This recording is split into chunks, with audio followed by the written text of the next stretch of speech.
한국 개들은 감정적이에요. 과학적 근거가 없죠. 세계 최고의 동물 행동학자 소피아 앤더슨이 한국을 조롱하며 한 말입니다. 유엔 동물복지 자문인 그녀는 진돗개를 미개한 감정 투영이라고 비웃었어요. 하지만 3분 후 그녀는 완전히 무너졌습니다. 서울 공원에서 벌어진 충격적 사건. 프랑스 맹견이 진돗개를 기습했어요. 목을 물어뜯었습니다. 피가 터져 나왔어요. 그런데 그 진돗개는 한 번도 반격하지 않았습니다. 세계동물학계가 경악했어요. 이론상 절대 불가능한 일이었거든요. 공격받은 개가 끝까지 참다니. CCTV 영상이 공개되자 전 세계가 충격에 빠졌습니다. 그 개는 피를 흘리면서도 조용히 뒤로 물러설 뿐이었어요. 결국 오만했던 서양 학자가 그 개 앞에 무릎을 꿇었습니다. 눈물을 펑펑 쏟으며 사과했어요. 저보다 사람다운 개를 처음 봤어요. 오늘 한국의 진돗개가 서구 최고 권위자의 편견을 어떻게 박살냈는지 목격하게 될 겁니다. 진짜 세계 최강은 한국에 있었습니다. 여러분은 어떻게 생각하시나요? 만약 진돗개 단심이처럼 끝까지 참고 견디는 것이 진정한 강함이라고 생각하신다면, 한국 최고를 하지만 공격받았을 때는 당당히 맞서 싸워야 한다고 생각하신다면 한국 1등을 댓글로 달아주세요. 저는 스웨덴에서 온 소피아 앤더슨입니다. 국제 반려동물 행동심리학자로 유엔 동물복지 자문을 맡고 있죠. 이번에 서울에서 열리는 국제 세미나에서 진돗개를 주제로 발표해야 했습니다. 솔직히 말하면 내키지 않았어요. 인천공항에 내린 순간부터 불편했습니다. 공항 곳곳에 진돗개 캐릭터 상품들이 진열되어 있더군요. 관광객 한 명이 진돗개 인형을 안고 있는 모습을 보니 피식 웃음이 나왔습니다. 개에게 국적을 붙이는 나라라니. 참 감정적이라는 생각이 들었어요. 호텔 로비에서 다른 서양 전문가들과 만났습니다. 독일에서 온 리자 교수가 말했죠. 진돗개는 미군 기지에서도 사용된 전설의 군견이에요. 저는 고개를 젓고 답했습니다. 개는 개죠. 거기에 철학을 투영하지 말아요. 사실 저에게는 이유가 있었습니다. 몇 년 전 한국 여행 중 유기견에게 물린 끔찍한 기억 때문이었어요. 그때부터 아시아식 반려 문화 전체에 거부감을 느껴왔습니다. 동물과 사람 사이의 경계가 모호하다고 생각했거든요. 객실에서 자료를 정리하며 생각했습니다. 한국이라는 나라는 과잉 정서로 덮인 공간 같았어요. 모든 걸 감정적으로 해석하고 심지어 개 한 마리에게도 민족적 의미를 부여하죠. 과학적이고 논리적인 접근과는 거리가 멀었습니다. 내일 세미나에서 발표할 자료를 다시 봤습니다. 진돗개의 행동 특성, 유전적 배경, 사회성 분석. 모든 게 객관적 데이터였죠. 하지만 한국 측 자료엔 온통 충성, 절개, 의리 같은 단어들 뿐이었어요. 감정 투영의 전형이라고 생각했습니다. 창밖으로 보이는 서울의 야경을 바라보며 한숨을 쉬었습니다. 며칠만 견디면 돌아갈 수 있겠죠. 다음 날 오후 세미나 전 잠시 시간이 있어서 서울 근교 공원으로 산책을 나갔습니다. 한국의 거리엔 어딜 가도 반려견과 함께 걷는 사람들이 많더군요. 동물과 거리감이 없다는 느낌이었어요. 역시 감정 중심의 문화구나 싶었습니다. 공원 입구를 지나 안쪽으로 걸어가는데 정자 아래 묵게 앉은 하얀 개 한 마리가 눈에 들어왔습니다. 크기는 중형견 정도였는데 자세가 무서울 정도로 꼿꼿했어요. 주인으로 보이는 한국인 노부인과 초등학생 또래 남자아이가 함께 있었죠. 그 개의 눈빛이 이상했습니다. 맑긴 한데 뭔가 깊은 슬픔 같은 게 느껴졌어요. 저를 바라보는 시선이 날카로우면서도 온화했습니다. 묘한 기분이 들어서 다가가지 않고 멀찍이 서 있었어요. 아이가 제게 웃으며 말했습니다. 얘는 물지 않아요. 단심이에요. 저는 고개를 저었습니다. 조용한 개가 더 위험할 때가 있어요. 과거의 경험이 떠올랐거든요. 그때 고급스러운 차림의 서양 여성이 큰 셰퍼드를 데리고 나타났습니다. 프랑스 외교관 부인 클레어였죠. 그녀가 대놓고 말했어요. 이런 고급견은 훈련이 잘 되어 있어요. 저게는 좀 감정적이네요. 저도 동조하며 덧붙였습니다. 민족 상징이라고 하던데요. 감정 투영은 위험하죠. 클레어가 고개를 끄덕였어요. 맞아요. 걔는 걔로 봐야죠. 하지만 단시민은 우리 대화에 아무 반응도 하지 않았습니다. 단지 고요히 제자리에 앉아서 저희를 바라볼 뿐이었어요. 그 시선이 왜 그렇게 마음에 걸렸는지 모르겠습니다. 마치 무언가를 알고 있다는 듯한 눈빛이었거든요. 노부인은 조용히 아이와 대화하고 있었고 아이는 간간히 단심이의 머리를 쓰다듬었습니다. 그 장면이 평화로워 보였지만 저는 여전히 경계심을 놓지 않았어요. 언제든 예상치 못한 일이 일어날 수 있다고 생각했습니다. 공원 한복판에서 클레어와 이야기를 나누고 있었습니다. 그녀의 shepherd 루이는 목줄에 묶여 있었지만 계속 주변을 킁킁거리며 돌아다니고 있었어요.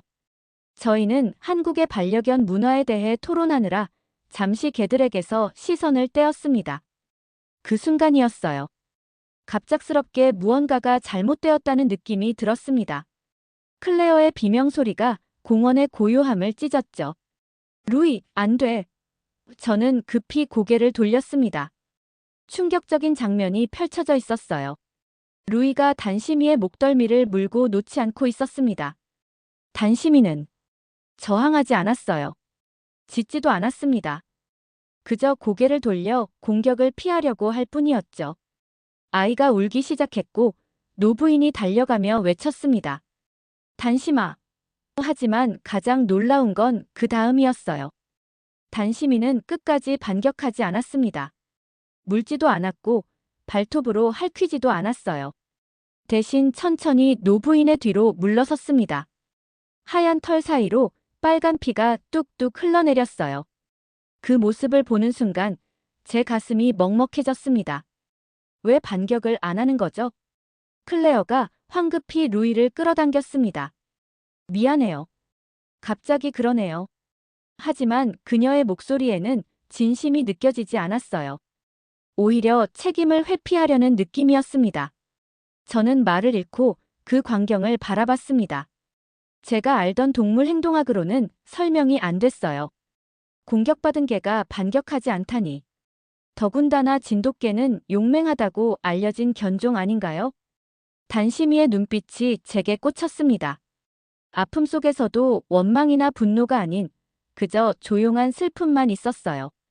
그 순간 제 마음 깊은 곳에서 무언가가 흔들렸습니다. 이건 단순한 개싸움이 아니었어요. 사건을 목격한 시민들이 몰려들기 시작했습니다.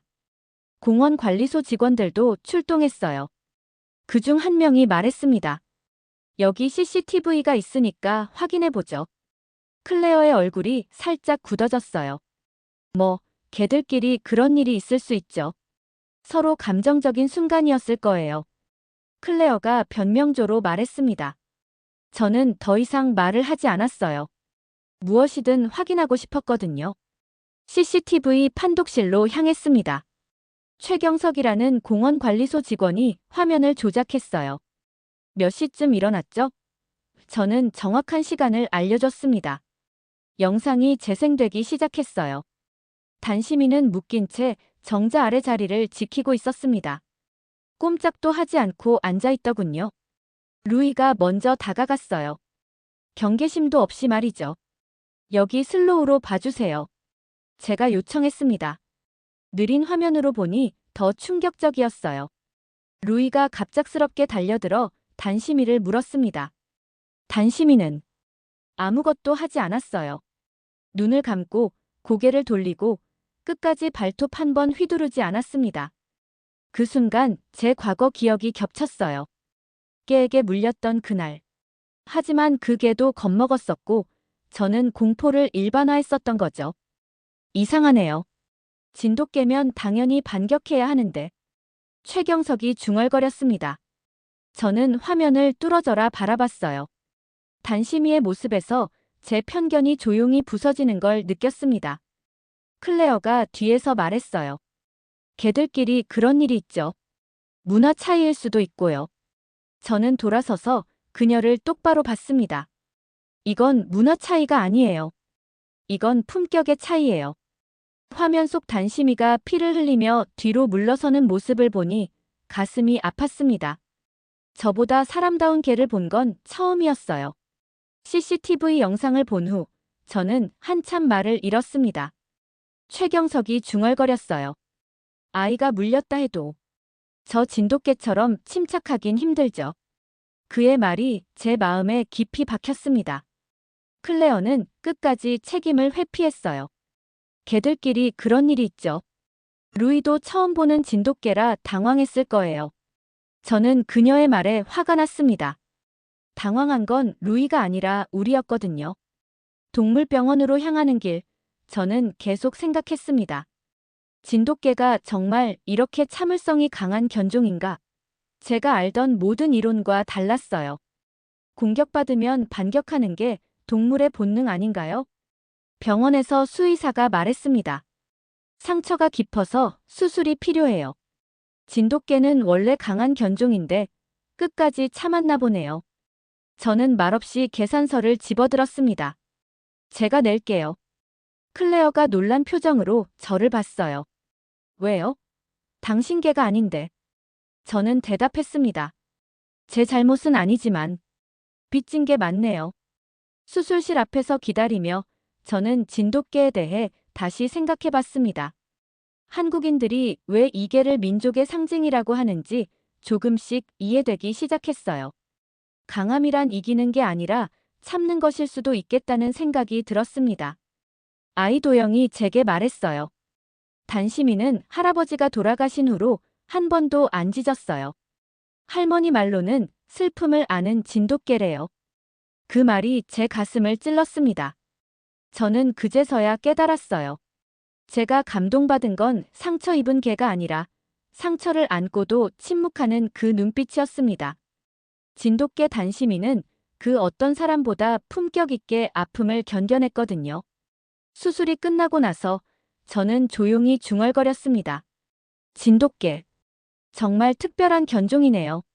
수술을 마친 단심이가 다시 공원에 나타난 건 사흘 후였습니다. 목에 붕대를 감고 있었지만 여전히 그 자리에 조용히 앉아 있더군요. 저는 조심스럽게 다가갔어요. 도영이가 제게 말했습니다. 누나, 단심이가 누나 알아봐요. 꼬리 흔들어요.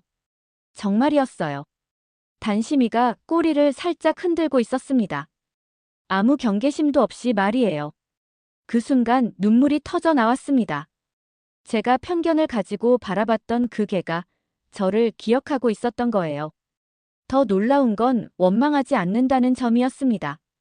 이 개는 용서까지 하네요. 나영순 할머니가 조용히 말씀하셨어요. 단심이는 할아버지 닮았어요. 화내는 법을 몰라요. 그 말을 듣는 순간 제 마음이 무너졌습니다. 진돗개의 품성이 이런 거였구나 싶었어요. 클레어는 여전히 멀찍이 서서 외면하고 있었습니다. 루이를 단단히 붙잡고 있더군요. 저는 단심이 앞에 무릎을 꿇었어요. 사람도 하지 못한 일을 개에게 하고 있었습니다. 미안해. 그리고 고마워. 단심이는 조용히 제 손을 하였습니다. 그 따뜻한 혀끝에서 모든 용서가 느껴졌어요. 제가 얼마나 어리석었는지 깨달았습니다. 도영이가 말했어요. 단심이는 사람 마음 다 알아요. 누나가 미안해하는 것도 알고 있을 거예요. 정말 그런 것 같았습니다. 단심이의 눈빛에는 모든 이해가 담겨 있었거든요. 그날 저는 1시간 넘게 단심이 곁에 앉아 있었습니다. 아무 말도 하지 않았지만 마음속으로는 계속 대화하고 있었어요. 이 조용한 개가 제게 준 가르침이 너무나 컸습니다. 집으로 돌아가는 길, 저는 생각했어요. 진돗개가 한국의 천연기념물인 이유를 이제야 알겠다고. 단순히 희귀해서가 아니라 그 마음이 귀해서였구나 싶었습니다. 며칠 뒤 드디어 세미나 당일이 되었습니다. 진돗개를 주제로 한 제 발표 순서가 다가왔어요. 청중들은 놀란 표정이었습니다. 한국에 대해 그렇게 비판적이던 사람이 왜 하는 시선들이 느껴졌거든요. 마이크를 잡고 입을 열었습니다. 저는 며칠 전 한 마리 개에게 사과했습니다. 강연장이 조용해졌어요. 그리고 그 개에게 사람다움을 배웠습니다. 준비해온 PPT를 넘기며 말했어요. 진돗개 단심이는 단 한 번도 짖지 않았습니다. 하지만 그의 존재는 그 어떤 말보다 사람들을 움직였어요. 청중들이 집중하기 시작했습니다. 실제 CCTV 영상을 보여줬습니다. 공격받는 순간에도 반격하지 않는 단심이의 모습. 강연장에서 탄성이 터져 나왔어요. 이것이 진돗개의 진정한 품성입니다. 한국에서 온 참석자 한 분이 말했습니다. 진돗개는 우리에게 참을성과 충성을 가르쳐주는 견종이에요. 저는 고개를 끄덕였습니다. 맞습니다. 저도 그걸 배웠거든요. 이중배라는 한국계 미국인 교수가 발언했어요. 진돗개는 한국인의 정신을 담고 있어요. 말없는 강함, 조용한 인내. 그게 바로 한국이 지켜온 가치죠. 그 말에 깊이 공감했습니다. 발표를 마치며 저는 말했어요. 진정한 품격은 이기는 게 아니라 지키는 데서 나온다고 생각합니다. 단심이가 지킨 건 자신의 존재가 아니라 상대방의 마음이었어요. 박수가 터져 나왔습니다. 클레어도 뒤쪽에서 박수를 치고 있더군요. 발표 후 여러 전문가들이 다가와 말했어요. 진돗개에 대한 새로운 시각을 얻었습니다. 그 순간 깨달았어요. 말없는 충성, 조용한 인내. 한국은 그렇게 지켜져 온 나라였구나. 진돗개 한 마리가 저에게 한 나라의 정신을 가르쳐준 셈이었습니다. 출국 전날, 저는 마지막으로 그 공원을 찾았습니다. 단심이는 정자 아래 평소처럼 앉아 있었어요. 붕대는 벗었지만 목에 작은 흉터가 남아있더군요. 그 흉터조차 그의 품격을 더해주는 것 같았습니다. 제가 다가가자 단심이는 눈빛만으로 인사했어요. 일어나지도 않고 꼬리를 흔들지도 않았지만 그 눈빛에는 모든 게 담겨 있었습니다. 안녕, 고마웠어, 건강해. 말없는 대화였죠. 도영이가 달려와서 제 손에 종이 하나를 쥐어줬습니다. 이건 단심이 대신 써준 편지예요. 펼쳐보니 아이의 또박또박한 글씨가 적혀 있었어요. 누나. 단심이는 말은 못하지만 마음은 기억해요. 우리가 울 때 옆에 앉아 있었고 누나가 사과할 때도 옆에 있었어요. 사람보다 나은 진심, 걔가 알려줬죠.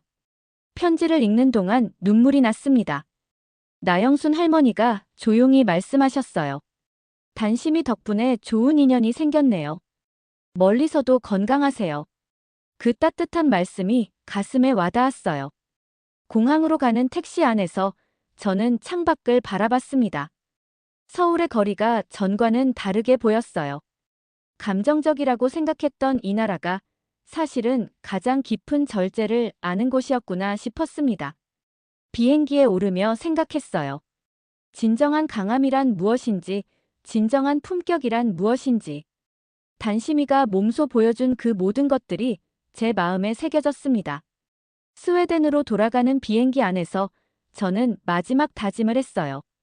앞으로는 편견보다 진실을, 이론보다 마음을 먼저 보겠다고. 한 마리 진돗개가 제게 준 가장 큰 선물이었습니다. 창밖 구름을 보며 중얼거렸어요. 단심아, 고마워. 너 덕분에 사람이 된 것 같아. 그 눈빛을 영원히 잊지 않을 거라고 다짐했습니다. 오늘 진돗개 단심이의 이야기는 어떠셨나요? 한 마리 개가 보여준 품격이 세계적인 전문가의 마음까지 움직였습니다. 진정한 강함이란 이기는 것이 아니라 지키는 것이라는 걸 우리는 단심이에게서 배웠죠.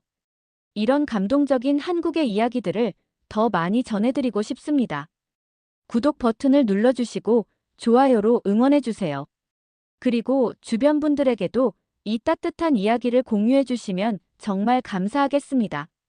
다음에도 더욱 의미 있는 이야기로 찾아뵙겠습니다. 지금까지 감동 초이스입니다. 감사합니다.